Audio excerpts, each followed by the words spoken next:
नमस्कार दोस्तों, स्वागत है आप सभी का तमिलनाडु के एक और ख़ास ब्लॉग में। और मैं पहुंच चुका हूं तमिलनाडु के एक और इम्पोर्टेंट शहर तिरुचिरापल्ली, जिसे शॉर्ट में त्रिची भी कहते हैं। गाइस, ये शहर अपनी स्पिरिचुअलिटी और कला के लिए इतना ज़्यादा फेमस है कि इसे देखने के लिए देश दुनिया से दूर दूर से लोग आते हैं। तो इस पूरे ब्लॉग को आप ध्यान से देखिए, क्योंकि इस ब्लॉग में मैं आपको प्रसिद्ध रंगनाथ स्वामी मंदिर के बारे में तो जानकारी बताऊँगा ही, इसके साथ ही इस शहर की आधुनिकता को भी हम इस ब्लॉग में देखने वाले हैं। तमिलनाडु का तिरुचिरापल्ली या त्रिची शहर हिंदू तीर्थयात्रियों के बीच अच्छा खासा पॉपुलर है। इस शहर में श्री रंगनाथ स्वामी टेम्पल अपनी कला, अपने रहस्य और अपने इतिहास के साथ साथ पौराणिक कथाओं के लिए बहुत ही ज़्यादा प्राचीन है। इस मंदिर का गोपुरम दक्षिण भारत का सबसे ऊंचा गोपुरम माना जाता है। 155 एकड़ में फैले इस मंदिर का गोपुरम 237 फीट ऊंचा है, जो कि दक्षिण भारत की सबसे ऊंचे गोपुरम होने का दावा करता है। वहीं इस मंदिर के बारे में कहा जाता है कि इस मंदिर का जो प्रांगण है वो पूरे विश्व में सबसे ज़्यादा और सबसे बड़ा प्रांगण है। यानी कि जिन मंदिरों में अभी पूजा पाठ होता है उसमें सबसे बड़े क्षेत्रफल में इस मंदिर का नाम लिया जाता है। वहीं श्री रंगनाथ स्वामी के इस मंदिर को विश्व धरोहर की सूची में शामिल किया गया है। यानी कि इस मंदिर का धार्मिक महत्व के साथ साथ अब ऐतिहासिक महत्व भी बढ़ गया है। इस मंदिर में अन्य दक्षिण भारतीय मंदिरों की तरह ही 4 प्रमुख द्वार हैं: उत्तर, दक्षिण, पूरब और पश्चिम। लेकिन इस मंदिर की खास बात यह है कि जब आप इसके पहले गोपुरम में एंट्री करते हैं तो एक के बाद एक आपको 4 गोपुरम मिलते हैं। उसके बाद आपको मुख्य मंदिर में प्रवेश करने का मौका मिलता है। मंदिर के आसपास के बाजार बेहद ही सुसज्जित और सुंदर दिखाई देते हैं, जहां पर आपको पूजा सामग्री से लेकर अन्य ज़रूरत के सामान और खाने पीने की अन्य चीज़ें मिलेंगी। इस मंदिर में प्रवेश करना अपने आप में एक अलग अनुभव देता है और आपको लगता है कि आप किसी बेहद ही प्राचीन शहर में आ गए हैं। कहा जाता है कि इस मंदिर का निर्माण 9वीं सदी में गंग राजवंश के दौरान कराया गया था।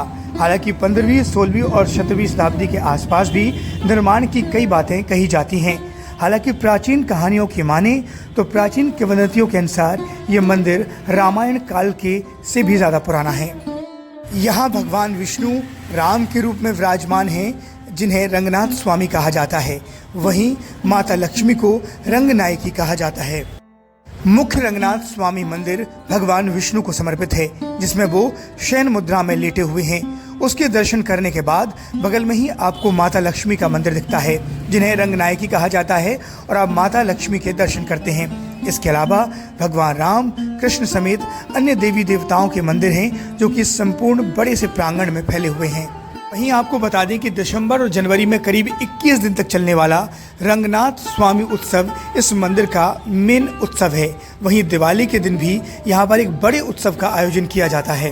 अगर इस पूरे प्रांगण की बात करें तो इसमें अलग अलग करीब 80 देवी देवताओं के पूजा स्थल हैं। पौराणिक कथाओं की माने तो रामायण काल से जुड़ा हुआ एक कहानी यहाँ की सबसे ज़्यादा प्रचलित है।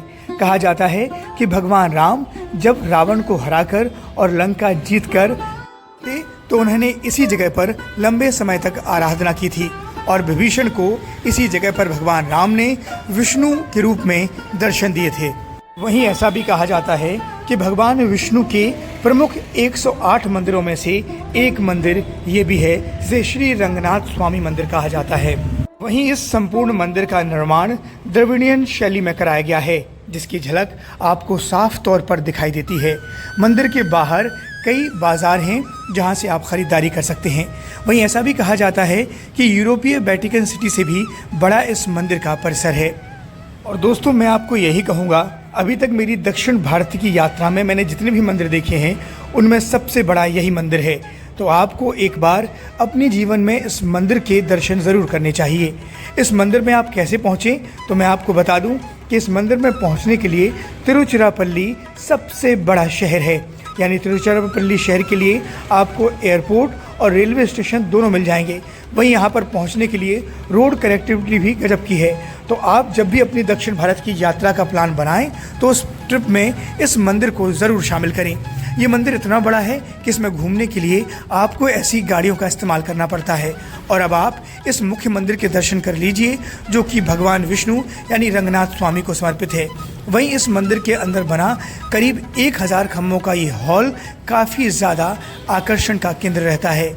शाम के समय रंग बिरंगी लाइट और रोशनी इस मंदिर को सुसज्जित करती हैं। वहीं इस मंदिर के एक द्वार पर बना हुआ एक गोपुरम बहुत ही सुंदर दिखाई देता है। बस आपको इस मंदिर के दर्शन करने के लिए टाइमिंग का ख्याल रखना होगा, जो कि आपके स्क्रीन पर हैं। हालांकि इस मंदिर के बारे में मैं आपको एक बात और बता दूं कि मंदिर रामेश्वरम और मदुरई की तरह ज़्यादा विजिट करने वाला मंदिर तो नहीं है, लेकिन उन मंदिरों से काफ़ी बड़ा है और इस मंदिरों में केवल हिंदुओं को ही एंट्री दी जाती है। वहीं अगर आप इस मंदिर की यात्रा करते हैं तो इस मंदिर के परिसर के बाहर मिलने वाला खान पान आपका मन मोह लेगा। यहाँ कई प्रकार के दक्षिण भारतीय व्यंजनों के साथ साथ स्थानीय लोगों में कॉफ़ी काफ़ी ज़्यादा प्रचलित है। हालांकि यहाँ गर्मी पड़ती है, लेकिन इसके बावजूद यहाँ के लोग कॉफ़ी बड़े ही चाव से पीते हैं। यहाँ पर एक विशेष प्रकार से स्टील के बर्तनों में आपको कॉफ़ी पिलाई जाती है, जो कि आसपास मंदिर परिसर के आसपास आपको ऐसी कई दुकानें मिल जाएंगी जो कि गर्मा गर्म आपको कॉफ़ी सर्व करेंगी। इसके साथ आप दक्षिण भारतीय व्यंजनों का लुत्फ़ उठा सकते हैं। रंगनाथ स्वामी मंदिर के दर्शन करने के बाद आप यहाँ के प्रसिद्ध कावेरी घाट के दर्शन कर सकते हैं, जहाँ पर आपको हर वक्त श्रद्धालुओं का तांता लगा हुआ दिखाई देगा। दक्षिण भारतीयों के बीच ये स्थान बेहद पवित्र है। लोग यहाँ अन्य पूजाओं के साथ साथ पिंडदान करने के लिए भी पहुँचते हैं। कावेरी नदी का सुंदर सा घाट आपका मन मोह लेगा।